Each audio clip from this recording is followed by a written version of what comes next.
ঘুরলাম 3 বার। এটা তো 50 কিলো ধরে নাই। কার বাইকের নাকি তেল নাই, পরে আবার মধ্য রাস্তায় বন্ধ হয়ে গেলে 4টা বাইক ধরেন এখন বেরোইছে। মধ্য রাস্তায় আবার যদি কারোটা বন্ধ হয়ে যায়, এই যে ব্যক্তির এটা আজকে আমি বিকালবেলা কইছি, আমি ভাই এই তেল তো নাই, ঠিক আছে, কয় যাইবো আরো 50 কিলো যাবো, আরো 50 কিলো যাবে। এখন দেখেন কয় যে ভাই রাস্তায় বন্ধ হয়ে যাবো। বিকালবেলা কইছি আমি, ভাই দেন কি করে, দেন কি করে।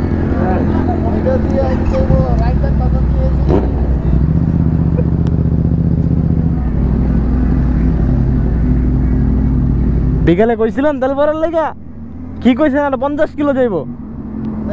ঘুরলাম 3 বার। এটা তো 50 কিলো ধরে নাই। কিসে ওই আর তো বন্ধ করলে আবার যাইবো গা, এর তো বন্ধ করলে আবার যাইবো ব্যাটারি।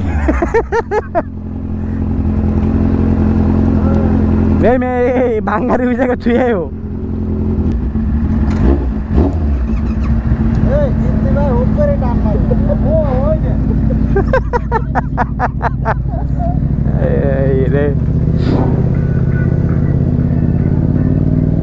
যাইতে হবে একদম, সব মোশন যেন সেম হয় ওইভাবে রাইড করতে হবে।